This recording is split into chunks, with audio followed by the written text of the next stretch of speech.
Hello students, welcome to Apex Agri classes.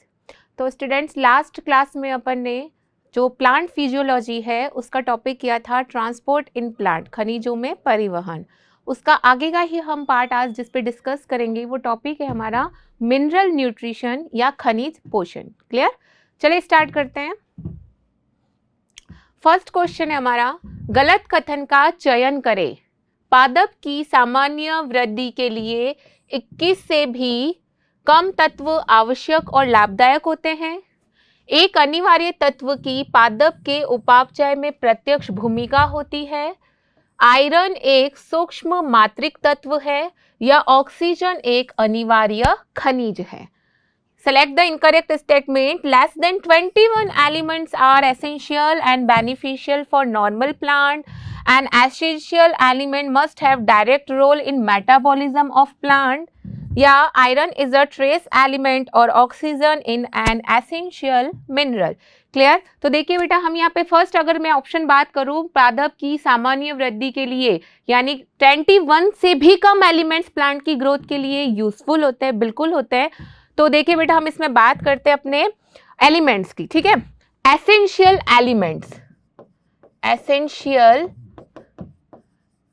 Elements यानी कि हम बोलते हैं आवश्यक तत्व।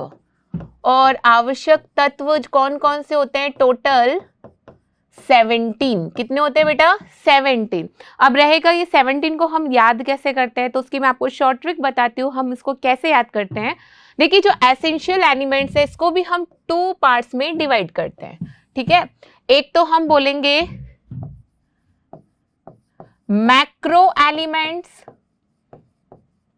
ठीक है, यानी बड़े बोलते हैं इसको, वृहत बोल दो या दीर्घ वृहत तत्व, ठीक है। और नेक्स्ट हम क्या बोलते हैं? माइक्रो एलिमेंट्स, ठीक है, या इसको हम क्या बोल सकते हैं? सूक्ष्म तत्व। अब देखिए, ये जो माइक्रो और माइक्रो या आवश्यक तत्व एलिमेंट्स की बात कर रही है, ये प्लांट की ग्रोथ के लिए क्या होती है? बेनिफिशियल होती है। वो कौन कौन से, हम उसी की बात कर रहे हैं। अब इसमें से 17 में से मैक्रो यानी क्या होता है बेटा? बड़ा होता है। तो यानी इसकी तो कितनी हो जाएंगे? मैक्रो मॉलिक्यूल्स या न्यूट्रिएंट्स, मैक्रो एलिमेंट्स कितने होते हैं? 9। और माइक्रो एलिमेंट्स कितने हो जाएंगे? यहाँ पे छोटा है तो ये कितने होते हैं? 8। ओके, अब चलिए इसका अपन देखते हैं याद करने का क्या तरीका है। इसकी शॉर्ट ट्रिक मैं आपको बताती हूं। जैसे मैं यहाँ पे एक लिखती हूं, चांस पाके मांगे कार। बहुत थोड़ा सा अजीब सा, फनी सा एक सेंटेंस लग रहा है, लेकिन इससे हमें याद करना बहुत इजी हो जाएगा। चांस पाके मांगे कार। क्लियर? अब देखिए यहाँ पे हम देखते हैं चांस। चांस का मतलब C carbon, H hydrogen, O ले लेते हैं oxygen, N for nitrogen, S for बोल सकते हैं सल्फर। फिर पाके, इसके लिए आप क्या लिखोगे? फॉस्फोरस। और के का मतलब यहाँ पे क्या हो जाएगा? पोटेशियम। मांगे यानी कि Mg मैग्नीशियम। कार यानी कि कार। तो देखिए कितने हो गए? 1 2 3 4 5 6 7 8 और ये 9। वापस देखिए, चांस पाके मांगे car. Carbon, hydrogen, oxygen, nitrogen, sulphur, phosphorus, potassium, magnesium and calcium. ये सारे जो 9 हम तत्व पढ़ रहे हैं, एलिमेंट्स पढ़ रही है, कैसे होते हैं? मैक्रो लेवल पर, दीर्घ लेवल पर, जिसकी हमारे या जो प्लांट बॉडी है उसको सबसे ज्यादा एलिमेंट्स की जरूरत पड़ती है। क्लियर? चलिए अब हम बात करते हैं माइक्रो की। तो माइक्रो की भी हम एक ट्रिक देखते हैं बेटा। जैसे यहां मैं लिखती हूं, nice boy called mother. Nice boy called mother मंजन, या इसको मैं ऐसे लिख सकती हूं, मंजन क्यों फेंका। मंजन क्यों, इसको हम नीचे लिख देते हैं, क्यों फेंका। ठीक है बेटा, अब इसको देखते हैं। नाइस बॉय, ठीक है, नाइस का आप यहां से हम ले सकते हैं NI का मतलब क्या होता है बेटा? निकल। ठीक है, बॉयज के लिए B ले लो। B किसको डिनोट करेगा? बोरॉन। क्लियर? कॉल्ड, कॉल्ड का हम यहाँ पे लिखेंगे CO, ठीक है, कैल्शियम नहीं लिखना है क्योंकि इसमें कैल्शियम हम यहाँ पे देख चुके हैं। यहाँ पे क्या आएगा, कॉल्ड यानी कि कोबाल्ट, CO। इसके बाद आ जाएगा यहाँ पे मदर का लेंगे हम MO, इसको हम बोलेंगे मॉलिबिडनम।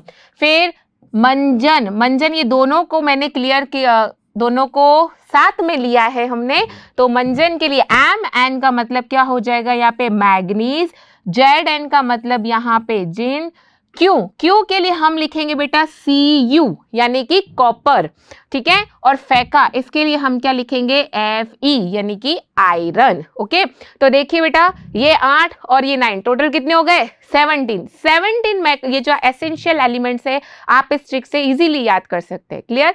तो देखिए अब यहाँ पे हमारा वहां फर्स्ट ऑप्शन था क्या 21 से कम है जो भी एलिमेंट्स है वो यूजफुल होते हैं, बिल्कुल टोटल कितने हो रहे हैं यहाँ पे 17।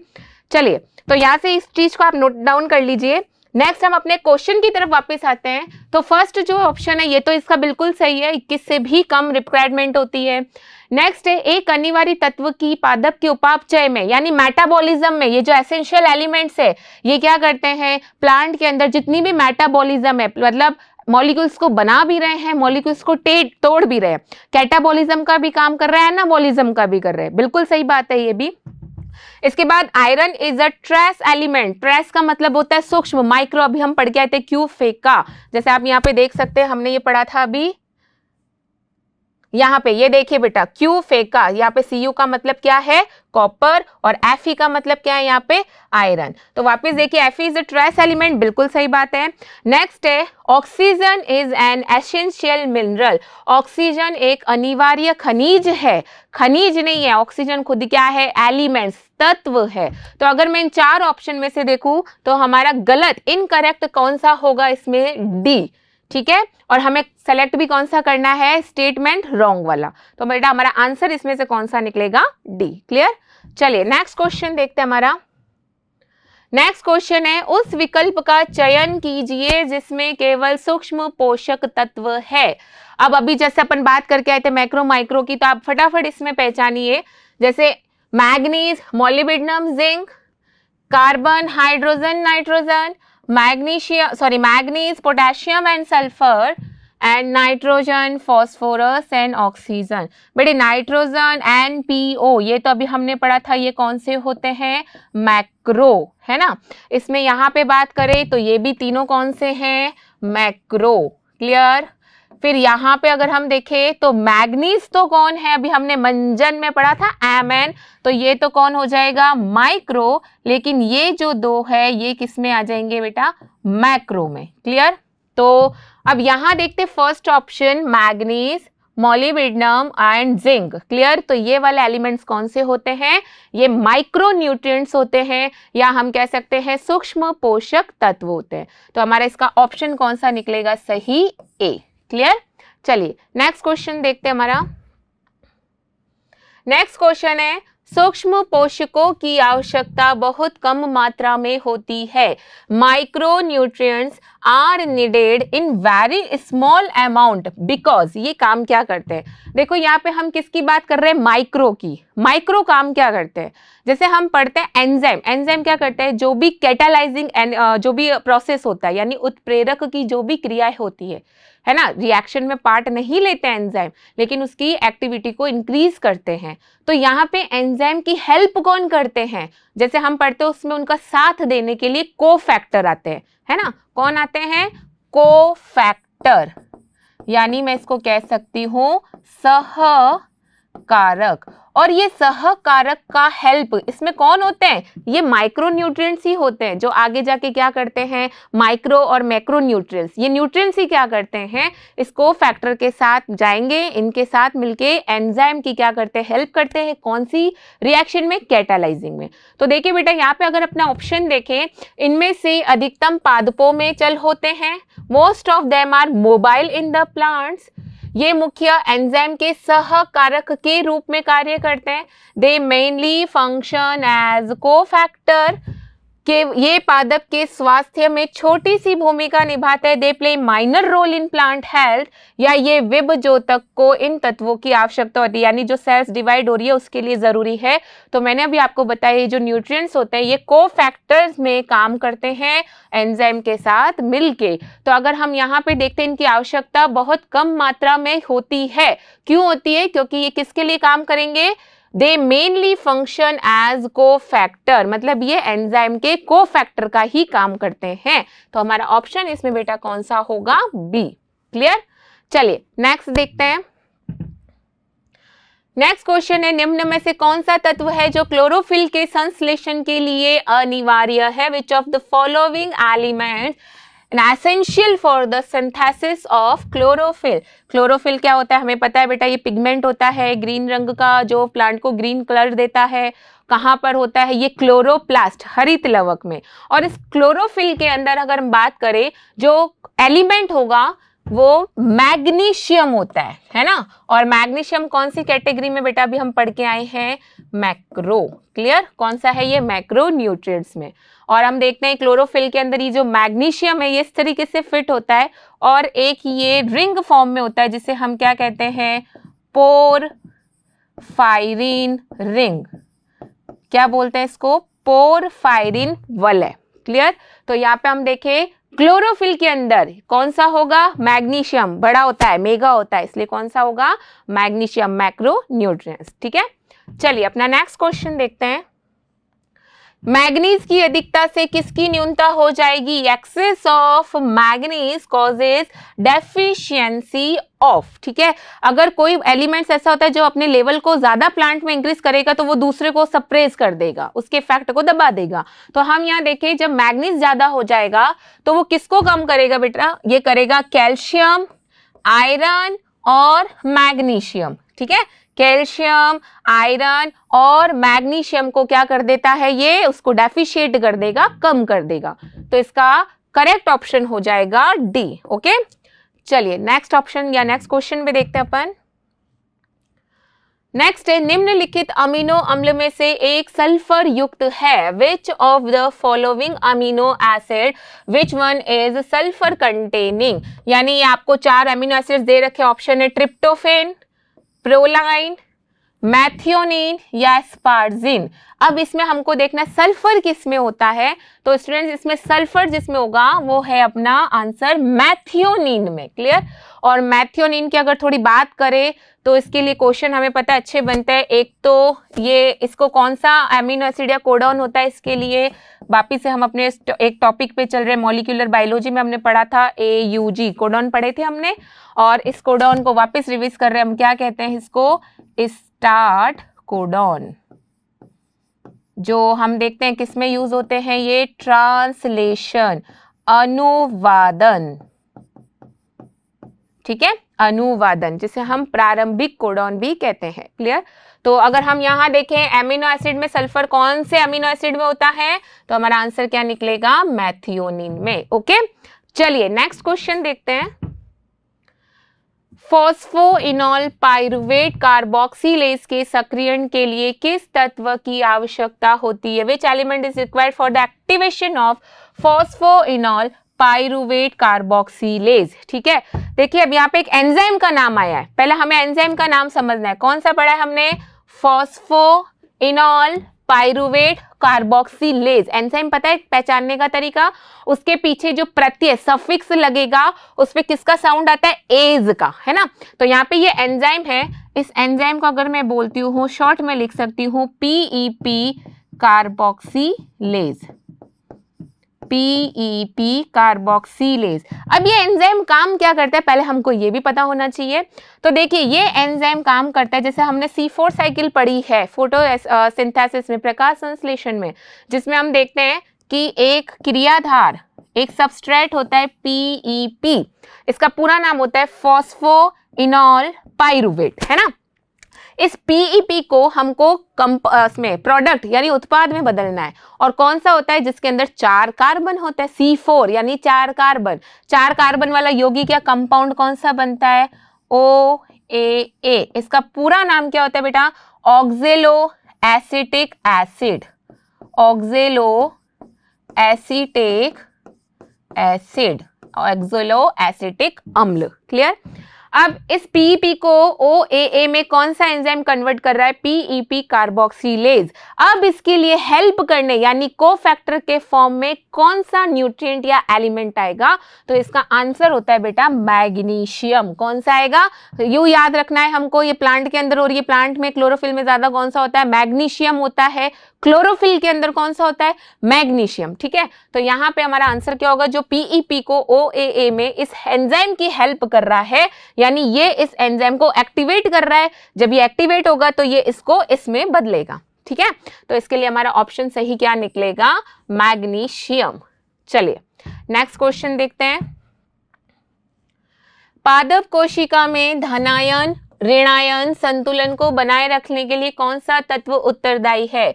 Name the minerals responsible maintaining cation and anion balance in the plant cells.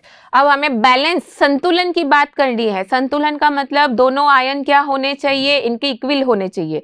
-B और +B दोनों इक्वल होंगे तब वो बैलेंस होते हैं। तो अगर हम ऑप्शन में यहाँ पे देखते हैं बेटा, जैसे पोटेशियम आयन, फेरिक आयन, दोनों में आप देख सकते हो चार्ज सेम है, नहीं होगा।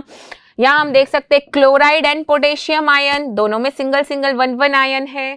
चलिए यहाँ देखते हैं कैल्शियम आयन, मैग्नीशियम आयन, दोनों पर सेम चार्ज है, ऑपोजिट नहीं है। हमें तो यहाँ कैटायन एनायन, धनायन ऋणायन को बैलेंस करना है। यहाँ देखिए क्लोराइड एंड मैग्नीशियम लेकिन इक्वल नहीं हो सकता क्योंकि यहाँ -1 या +2 है। तो अगर हम यहाँ देखें तो यहाँ पे संतुलन का काम, बैलेंसिंग का काम कौन से करेगा? Chloride and potassium ion. Clear, तो हमारा इसमें राइट आंसर हो जाएगा B। ठीक है, चलिए नेक्स्ट क्वेश्चन देखते हैं। नेक्स्ट है नेक्रोसिस या उत्तकों की मृत्यु। यदि उत्तक विशेष रूप से पर्ण उत्तक हो तो ये किन की कमी के कारण होता है? देखो नेक्रोसिस का मतलब क्या होता है? जब किसी टिश्यूज की डेथ हो जाती है, उस इवेंट को हम क्या कहते हैं?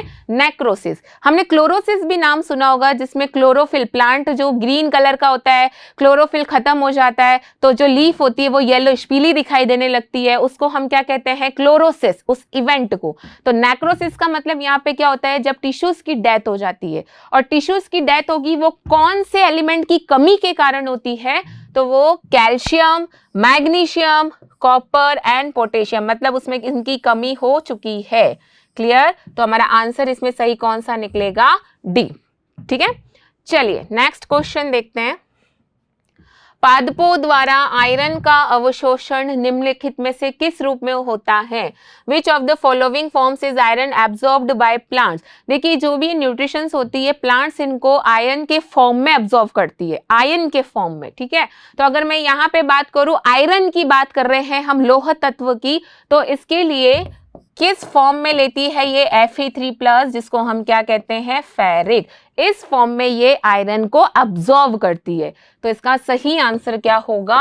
C। क्लियर, चलिए नेक्स्ट क्वेश्चन देखते हैं।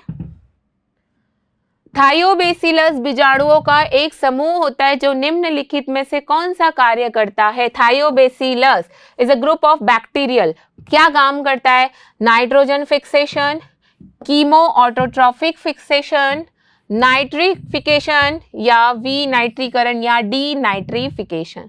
देखिए अच्छा एक चीज है, इसके लिए अपन एक कंसेप्ट समझते हैं। नाइट्रोजन फिक्सेशन हमने पढ़ा है। नाइट्रोजन फिक्सेशन का मतलब क्या होता है? नाइट्रोजन को, या नाइट्रोजन स्थिरीकरण कहते हैं ना इसको अपन, नाइट्रोजन स्थिरीकरण, यानी एटमॉस्फेयर, वायुमंडल की नाइट्रोजन को प्लांट के अंदर सेव करना है। उसको पकड़ के तो हम नाइट्रोजन को लेंगे नहीं, उसको हमको फिक्स करना है प्लांट में। कैसे फिक्स करेंगे? उसको उसके जितने भी मीडिएटर कंपाउंड है, मध्यवर्ती यौगिकों में बदल के करेंगे। अब इसके मध्यवर्ती यौगिक कौन कौन से होते हैं नाइट्रोजन के? जैसे अमोनिया है, नाइट्राइट है, नाइट्रेट है। क्लियर, अब यहाँ पे अगर जैसे मैं बात करती हूँ, हम नाइट्रोजन को उसके कंपाउंड, और वापिस से इसी नाइट्रोजन को हमारे एटमॉस्फेयर में, जैसे नाइट्रोजन साइकिल हम पढ़ते हैं, नाइट्रोजन साइकिल का क्या होता है? इसमें नाइट्रोजन के कंपाउंड्स बनेंगे। जैसे मैं बात करती हूँ अमोनिया, ठीक है, नाइट्रेट या नाइट्राइट, ठीक है, वापिस से ये क्या चली जाएगी? नाइट्रोजन के फॉर्म में कहाँ चली जाएगी, एटमॉस्फेयर में। कौन सी साइकिल हम बात करते हैं, नाइट्रोजन साइकिल, और इसी के अंदर क्या होता है, नाइट्रोजन फिक्सेशन होगा। तो ये सब काम करने के लिए कौन होते हैं, बैक्टीरिया आते हैं, है ना, माइक्रो ऑर्गेनिज्म काम आते हैं। अब क्या कौन सा काम करता है वो अपन इसमें थोड़ा सा शॉर्ट में देखते हैं। देखिए एक शॉर्ट ट्रिक से आपको बताते हैं। जैसे मैं बात करती हूँ नाइट्रोजन से बना अमोनिया, अब अमोनिया बना है, इस अमोनिया को मुझे वापस कन्वर्ट करना है शॉर्ट में, जैसे साइकिल चल रही है, यानी कि नाइट्राइट। क्लियर, अमोनिया को किस में बदलना है, नाइट्राइट में बदलना है। नाइट्राइट में बदलेंगे तो इसके लिए जो हम बैक्टीरिया काम में आता है उसका नाम है नाइट्रोकोकस। क्या नाम है, नाइट्रोकोकस। देखो यहाँ पे सब पे क्वेश्चन बन सकते हैं, बैक्टीरिया पे तो आता ही है, इंपॉर्टेंट है ये। अमोनिया को नाइट्राइट में कौन बदल रहा है, नाइट्रोकोकस। अब इस नाइट्राइट को हमको किस में कन्वर्ट करना है, वापिस से नाइट्रेट में। किस में करना है, नाइट्रेट में। क्लियर, फिर ये नाइट्रेट वापस जाके किस में कन्वर्ट हो जाएगा, नाइट्रोजन मॉलिक्यूल। यानी ये साइकिल पढ़ रहे हैं ना अपन, नाइट्रोजन ले रहे हैं एटमॉस्फेयर से, घूम फिर के वापस एटमॉस्फेयर में ही जा रही है, उसके बीच में ये सारे कंपाउंड बन रहे हैं। तो अभी हमने अमोनिया से नाइट्राइट बनने के लिए कौन सा हमने बैक्टीरिया पढ़ा है, नाइट्रोकोकस। अब इसके बाद में हम बात करेंगे कि नाइट्राइट से नाइट्रेट बदलने में कौन सा बैक्टीरिया आएगा, ये आएगा नाइट्रोबैक्टर। कौन सा आएगा, नाइट्रोबैक्टर, हिंदी में भी यही बोलेंगे हम। फिर नाइट्रेट से नाइट्रोजन मॉलिक्यूल्स के लिए कौन सा बैक्टीरिया आएगा, थायोबैसिलस। कौन सा आएगा, थायोबैसिलस। क्लियर, चलो यहाँ पे हमें 3 बैक्टीरिया पता चले, नाइट्रोकोकस, नाइट्रोबैक्टर, थायोबैसिलस, ये नाम आए। अब अमोनिया से क्या बदल रहा है, नाइट्राइट, नाइट्राइट से क्या बन रहा है, नाइट्रेट। तो यानी इस प्रोसेस को हम क्या कह सकते हैं, नाइट्रीफिकेशन।